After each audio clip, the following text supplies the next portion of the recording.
అందరికీ నమస్కారం. దేశమంటే మట్టి కాదోయ్, దేశమంటే బహుజనులోయ్ అనే కొత్త కవితా నినాదాన్ని సాహితీ చరిత్రలో నమోదు చేసిన ఘట్టమే బహుజన ఉద్యమ కవిత్వం. అదే బీసీల ఆత్మగౌరవంగా వెలుగొందుతున్న బీసీ వాద సాహిత్యం. వర్తమాన కవిత్వం అంటే బహుజనుల కవిత్వం, వెనుకబడిన కులాల సబ్బండ కవిత్వం. ఇది వరకు లోతుగా ముట్టని పట్టని అనగారిన బతుకుల్ని, అందులోని వెతల్ని అక్షరాలుగా వెలిగించిన కవిత్వం. అభ్యుదయ ప్రగతి నినాదం మరో కోణంలో బలంగా వినిపిస్తున్న కవిత్వం బీసీ వాద కవిత్వం. ఒక వ్యక్తి లేదా సామాజిక వర్గం తమ ఉనికిని కాపాడుకోవడానికి చేసే ప్రయత్నమే అస్తిత్వ ఉద్యమం. బీసీ సమస్యలను, వారి జీవన పోరాటాన్ని కేంద్రంగా చేసుకుని నడుస్తున్న ఉద్యమమే బీసీ వాద ఉద్యమం. మండల్ కమిషన్ సిఫార్సుల తర్వాత ఈ వాదం బలపడింది. ఈ ఉద్యమం యొక్క ముఖ్య నినాదాలు వాటా, ఆత్మగౌరవం, అధికారం. తెలంగాణలో ఈ ఉద్యమం బలంగా కొనసాగుతుంది. ఈ సందర్భంగా బీసీ వాద సాహిత్యాన్ని అంటే బహుజన సాహిత్యాన్ని ఒకసారి చూద్దాం. నువ్వు తొలిచిన నందీశ్వరులను తలుచుకుని లేపాక్షి బసవన్న లేచిపోతాడు. త్రాచుల్ని చంపే నీ నైపుణ్యాన్ని చూసి దేశ దేశాల కమెండోలు తలలు దించుకుంటారు. కాలుతున్న గుడిసెల మధ్య దూకే నీ చాకచక్యాన్ని 7 ప్రపంచ ఫైర్ ఇంజన్లన్నీ తగలబడిపోతాయి. నువ్వు సృజించిన ఇల్లు, నాగళ్ళు, వెండి మొలతాళ్ళు, మట్టి గంగాలాలు, కట్టె శిల్పాలు, ఇత్తడి తాంబూలాలు, ఇనప పనిముట్లు, కళా జ్ఞానాల చరిత్ర చెరిపేస్తాయి అంటాడు దెంచనాల శ్రీనివాస్. గురి తప్పిన పద్యం కవితా సంపుటిలో. కొండపోత వానలో నిప్పు కావాలంటే నువ్వు అగ్నిదేవుడి కోసం తలకిందులుగా తపస్సు చేస్తావే, నేనైతే చెకుముకు రాయి తీసి కాసింత దూది పెట్టి ఒక్క దెబ్బతో మంట పుట్టిస్తాను. చలికాలం వచ్చి వణుకు పుడితే నువ్వు భగవంతుడా కాపాడమని పొర్లుతావు. నేను కమ్మరన్న ఇచ్చిన కత్తెర జుట్టు గొర్రెబొచ్చు కత్తెరేసి కంబలి నేసి కప్పుకుంటాను అంటూ బ్రాహ్మణుల భావజాలాన్ని పూర్వపక్షం చేసి బీసీ సామాజిక వర్గాల జీవన చైతన్యాన్ని సగౌరవంగా ప్రకటించిన కంచె ఐలయ్య కవిత్వం ఇది. ఇన్నాళ్ళు నాకసలు అర్థం కాని ప్రశ్నన్నింటికో చిక్కుముడి వీడుతున్నది. మాకు సమాధానాలు కావాలే.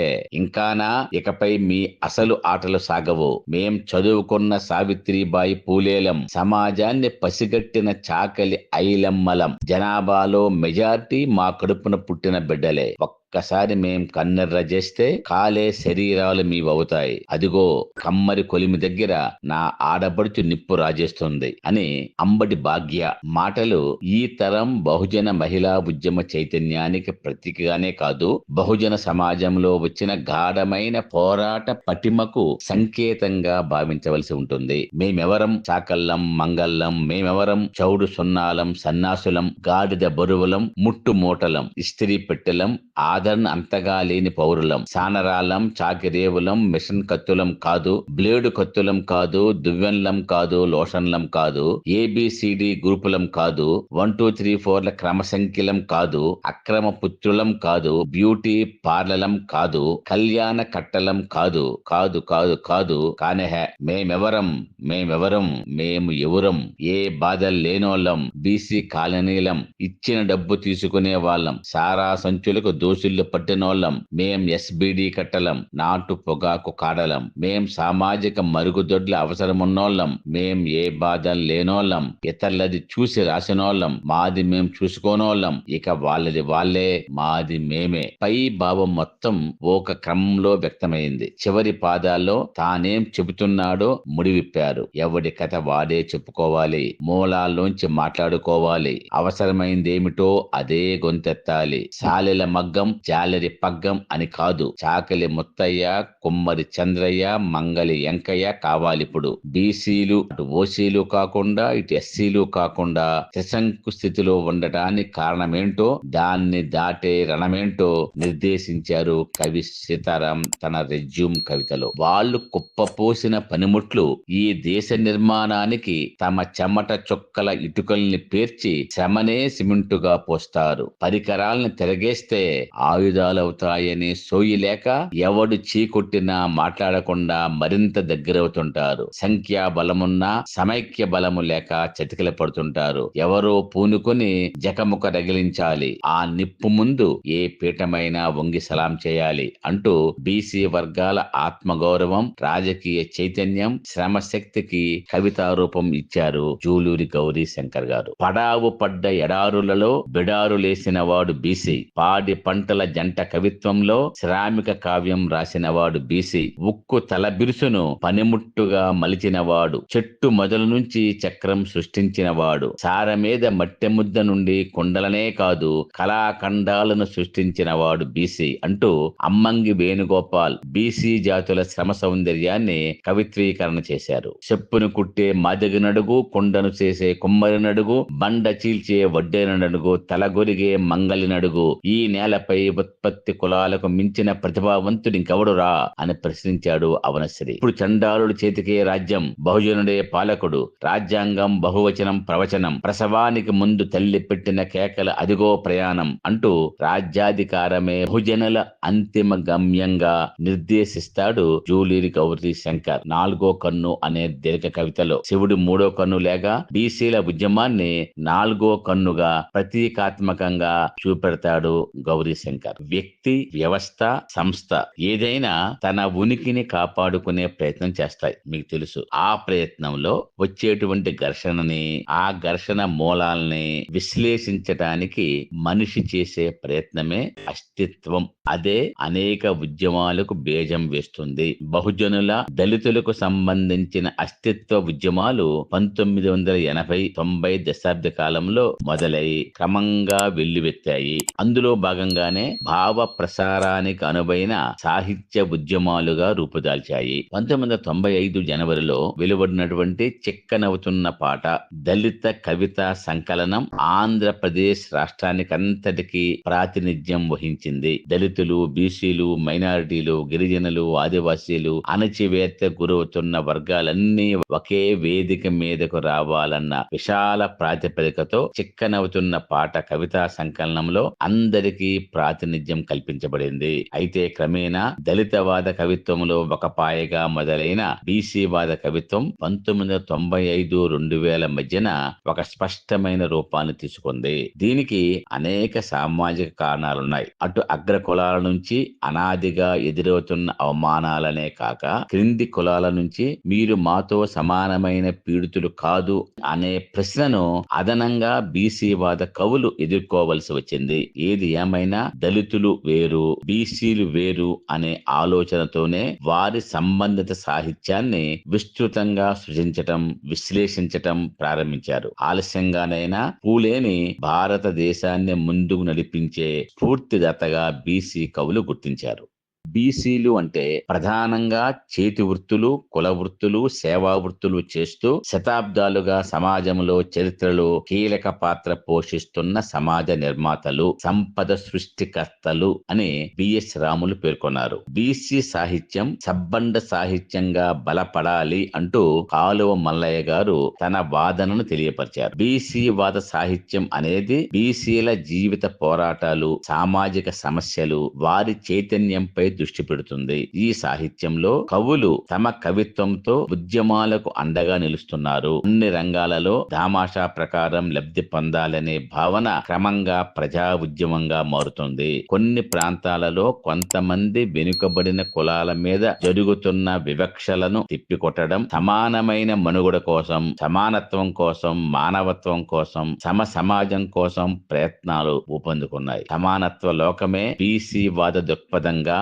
ముందుకు కదులుతుంది. అందుకే ఉత్పత్తి కులాల సాహిత్యాన్ని దేశ యవనిక మీద నిలబెట్టాలంటే బలమైన బీసీ వాద సాహిత్యం, విమర్శ రావాలి. కానీ బీసీల సాహిత్యాన్ని అవలోకిస్తే అది రాశిలో రావాల్సినంతగా రాలేదు అనేది అర్థమవుతుంది. బీసీ సాహిత్య ఉద్యమం ప్రారంభం నాటి కంటే పూర్వం కూడా బీసీలకు సంబంధించిన సాహిత్యం ప్రాచీన కాలం నుంచి కనపడుతూ ఉంది. మీ అందరికీ తెలుసు, పాల్కురికి సోమనాథుని పండితారాజ్య చరిత్ర నుండి బీసీ కులాల ప్రస్తావన అక్కడక్కడా కనిపిస్తూ ఉంది. కావ్యాలు, కథలు, నాటకాలు 1-2 నవలలు వచ్చాయి. ప్రత్యేకంగా పల్లా దుర్గయ్య గంగిరెద్దు 1956లో పద్య కావ్యంగా వచ్చింది. ఇది పూర్తిగా గంగిరెద్దుల కులం వారి కష్టాలను, భిక్షాటన స్థితిని, ఒక ఎద్దు మీద ఆధారపడి బతుకుతున్న కుటుంబాన్ని చిత్రించారు. ఆ సమయంలోనే గూడూరు సీతారాం నారిగాడి బ్రతుకులో గౌడ జీవితాలను చిత్రించారు. పివి నరసింహారావు, గొల్ల రామన్న కథలో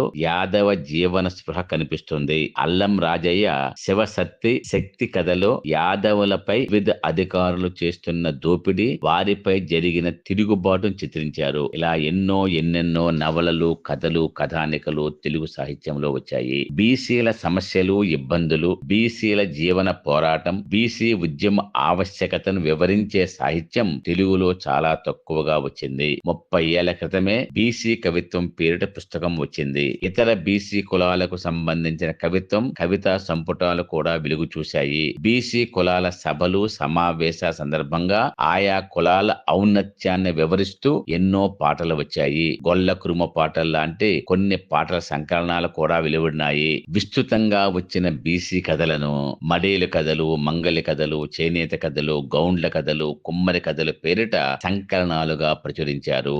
శతాధిక చేతి వృత్తుల కథలను మల్లెశాల పేరిట 1072 పేజీల సంకలనాన్ని జ్వలిత వెలువరించింది. నవలలకు సంబంధించి 136 కులాలకు గాను 50 కులాల మీదనే నవలలు వచ్చాయి. గూడ అంజయ్య చేతి వృత్తుల వారి కష్టాలను తెలుపుతూ రాసిన పాట బావయ్యో బావయ్యో, గోరటి వెంకన్న సబ్బండ వర్ణాల కష్టాలను తెలిపిన పాట పల్లె కన్నీరు పెడుతుంది. ఇందులో కుమ్మరి, కమ్మరి, మంగలి, కంసాలి, సాకలి, గౌడ, కురుమ కులాల బ్రతుకు చిత్రం ఎలా ఛిద్రం అవుతుందో తెలియజేశారు. బీసీ కవులు తమ తాత్విక మూలాల్లోంచి సమాజాన్ని అర్థం చేసుకున్నారు. బీసీ కవుల కవిత్వం అర్థం చేసుకోవాలంటే విమర్శకులు కూడా వారి సామాజిక తాత్విక కోణంలోంచి సమాజాన్ని చూడాలి. ప్రారంభం నుంచి ఇప్పటి వరకు బీసీ సాహిత్యం ఎక్కువగా వచన కవిత రూపంలో వచ్చినట్లుగా కనిపిస్తుంది. 1990 తర్వాత వచ్చినటువంటి వచన కవుల్లో తెలుగులో మొట్టమొదటి కుల వృత్తుల గురించి ఆధునిక వచన కవిత్వం రాసింది దెంచెనాల శ్రీనివాస్. బహుజనవాద కవిత్వంలో దెంచెనాల శ్రీనివాస్ బలమైన స్వరాన్ని వినిపించాడు. 1994లోనే గురి తప్పిన పద్యం కవితా సంపుటిలో ఆధిపత్యాల, అగ్రవర్ణాల దురహంకారాన్ని ఘాటుగా వ్యాఖ్యానించారు. నల్గొండలోని నీలగిరి సాహితీ సంస్థ సుంకిరెడ్డి నారాయణ రెడ్డి సంపాదకత్వంలో బహువచనం అనే శీర్షికతో దళిత బహుజన కవితా సంకలనాన్ని తీసుకొచ్చింది. గోసంగి నీలి సాహితీ మిత్రులు మేమే మొగి అనే సంకలనాలను కూడా ప్రచురించారు. ఈ పై సంకలనాలు, సంపుటులు అన్నీ కూడా దళిత బహుజన కవితలు. అంటే దళిత కవిత్వం, బహుజన కవిత్వం అనేటువంటి బీసీ కవిత్వం కలిసి వచ్చినటువంటి కవిత్వం. ఆ తర్వాత ఎవరి బాధలు వాళ్ళే చెప్పుకోవాలి, ఎవరి చెప్పులు వాళ్ళే విప్పుకోవాలనే స్పష్టతతో నిచ్చెన మెట్ల కుల వ్యవస్థను కూల్చివేసే పోరాటం ఉద్ధృతమైంది. దళిత బహుజన వాదం పేరుతో తమ అస్తిత్వాన్ని కోల్పోయిన బీసీ కవులు దళిత వాదాన్ని వదిలిపెట్టి బహుజన వాదం పేరుతో వెంటాడే కళలతో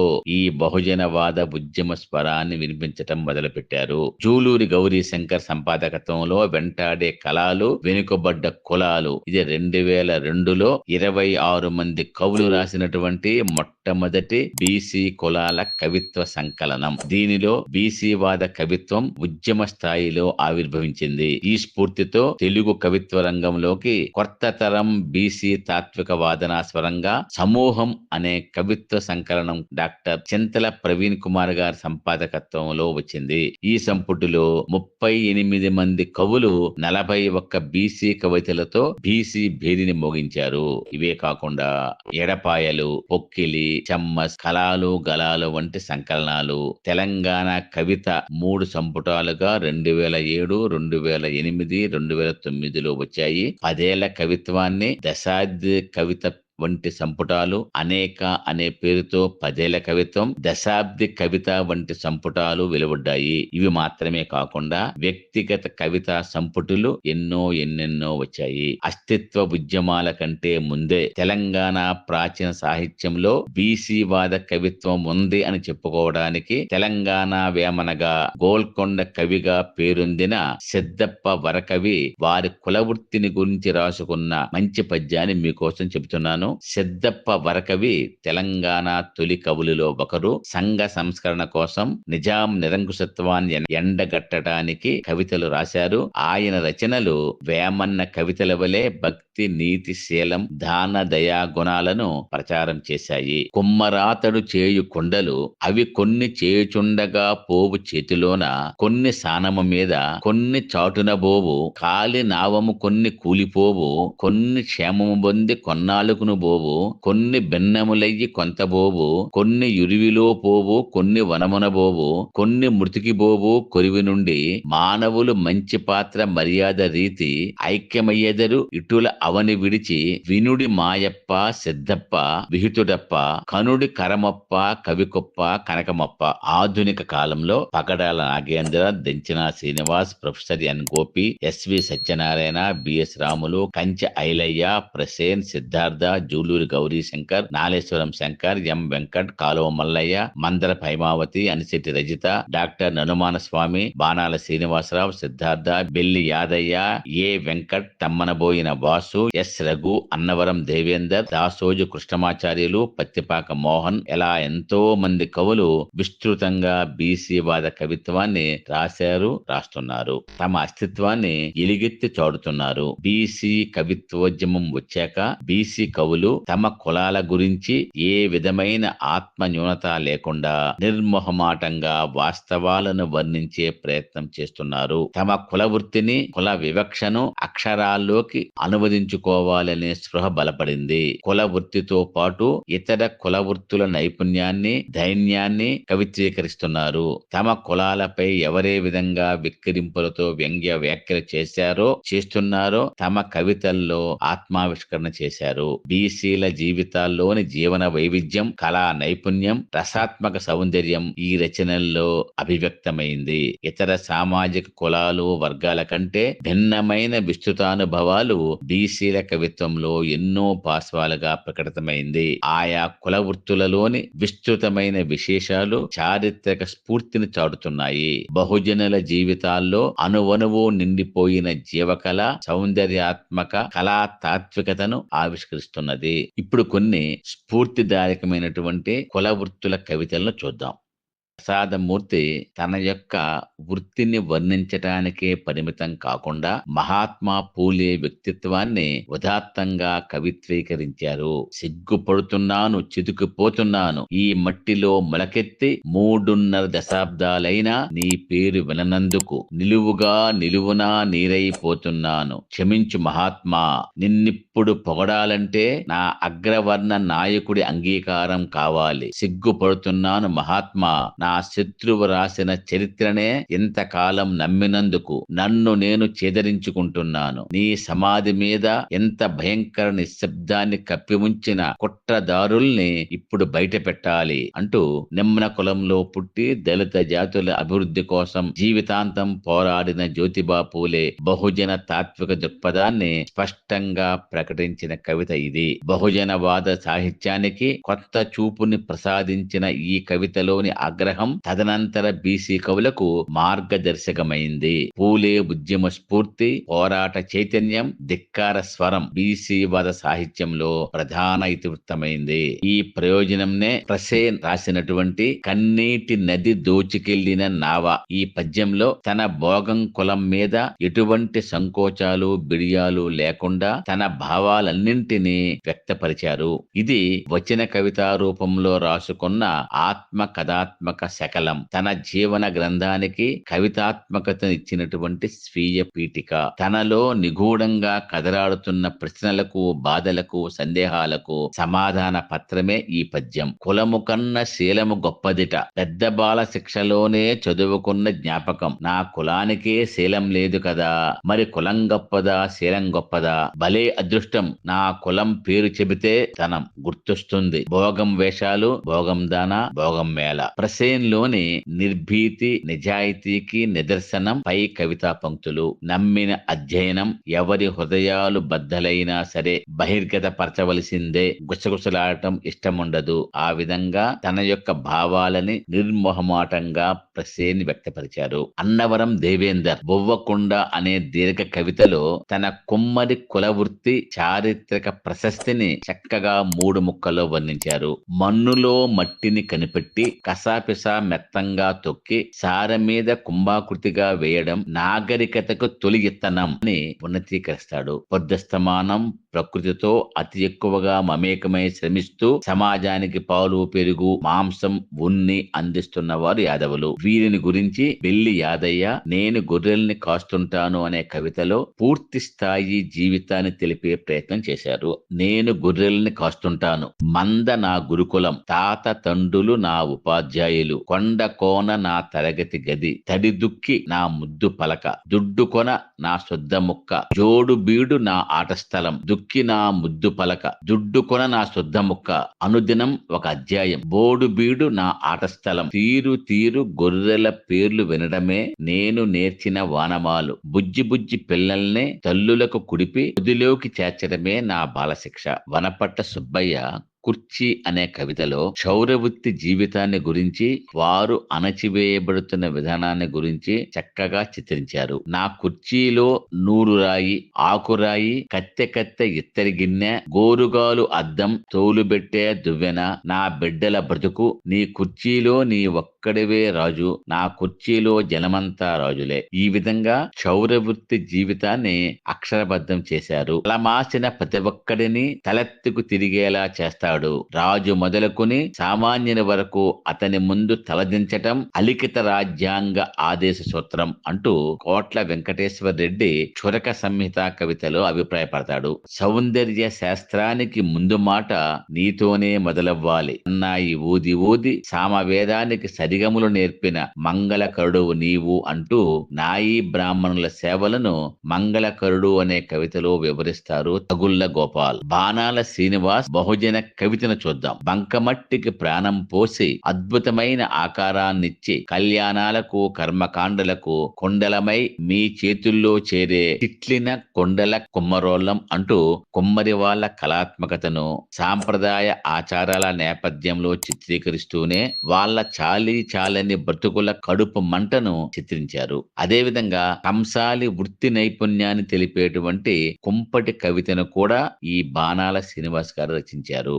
కుంపటి మా ఇంటి తోటలో పూసే సూర్య పుష్పం, అందులో మేం మెరుపుల్ని చూస్తాం, మేఘాల్ని చూస్తాం, ఉరుముల్ని వింటాం, రకరకాల రంగుల్ని చూస్తాం, ఆఖరికి పాల పంతల్ని చూస్తాం.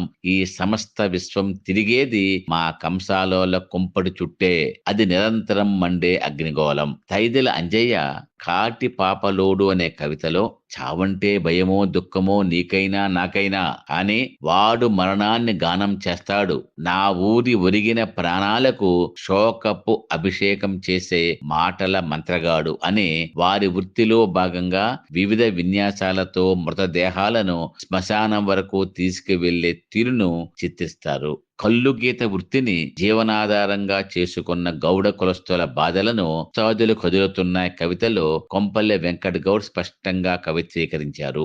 రకం కట్టేది మేమైతే చెట్టు మీద జులుము వాడిది, కళ్ళు గీసేది మేమైతే మొంత మీద ధర ముద్రించేది వాడు, ఆపై అపకారోడి నిఘా అని తమ శ్రమను తమకు కాకుండా చేస్తున్న దోపిడీగాలను చూస్తే మాలో కసి తాటి పీచే చెలరేగుతుంది అంటాడు. తెలంగాణ బెస్తా ముత్రాసి ఆదివాసీ కులాలపై దళారీ దోపిడీ చిత్రీకరిస్తూ అంబటి వెంకన్న వల ఎరయ్యక ముందే అనే కవిత రాశారు. మా పుట్టుకలు మేఘాలై బ్రతుకులు శోక సముద్రం అవుతుంటే మా వెనకట్టి మీద లారీలు పెట్టి మాకు కడుపులే లేనట్టు మా పొట్ట పేగులు కూడా వేపుకుపోతున్నారు దొరలు దళారులు అంటూ చెరువులోంచి వేటాడి తీసిన మత్స్య సంపదను ఎగుమతుల పేరిట దళారీలు దోచుకుంటున్న తీరును అద్భుతంగా వర్ణించారు. జోగిని వ్యవస్థ వికృత రూపాన్ని పగడాల నాగేందర్ శుద్ధి కవితలో ఇలా ఆవిష్కరించారు. గుడివాకిట్లో జోగినులై తల్లులు ఎంగిలి తట్టల్లో మానాన్ని పలారంగా పంచిన కళాజాతోణ్ణి మీ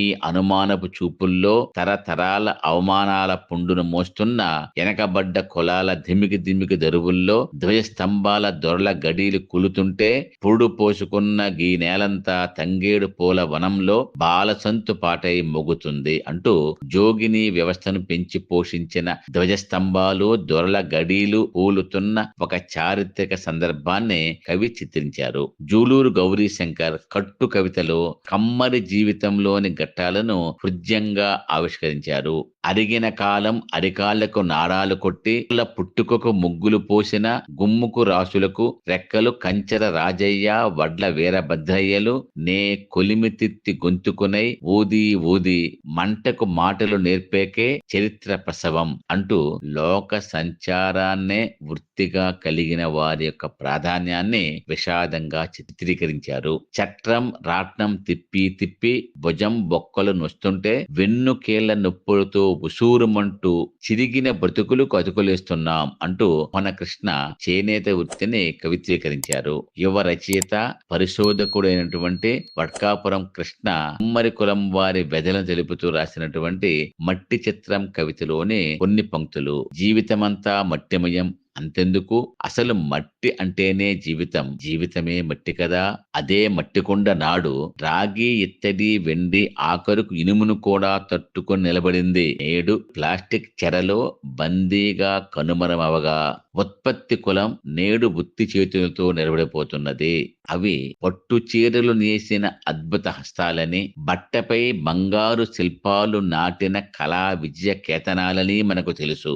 లోకాన్ని జలతారు ముసుగులతో కప్పిన వాడికి పెర్రల మీద ధోతి చిరుగులెందుకున్నాయో కూడా మనకు తెలుసు అంటూ నేత కళాకారుడి జీవితంలోని విషాదాన్ని కళ్ళకు కట్టినట్లుగా చూపించారు ఆచార్య ఎన్ గోపి. ఇన్నేండ్లు పోరు దారవోసింది ఇంకా పాలేరుతనానికి కానే కాదు, అధికారం భుజం మార్చుకునే పటేలుతనానికే అని బోర్ల వెంకటేశ్వర్లు బీసీ రాజ్యాధికారం గురించి మాట్లాడారు. బీసీల వేదనను ఒక నినాదంగా వినిపించే స్థాయి నుంచి న్యాయంగా రావలసిన వాటాను డిమాండ్ చేసే స్థాయికి నేటి బహుజన ఉద్యమ కవిత్వం ఎదిగినట్లుగా అర్థమవుతుంది. పాలనలో భాగస్వామ్య హక్కు కోసం అధికార పగ్గాల కోసం అడుగులేస్తున్నట్టుగా కూడా మనకు తెలుస్తున్నది. ఈ వెలుగులు బహుజనుల అభివృద్ధికి బాటలు వేస్తాయని ఆశిద్దాం. బహుజన కవిత్వంపై మీ అభిప్రాయాలని స్పష్టంగా కామెంట్ రూపంలో తెలియజేయండి. నచ్చితే లైక్లు ఇవ్వండి. నమస్తే.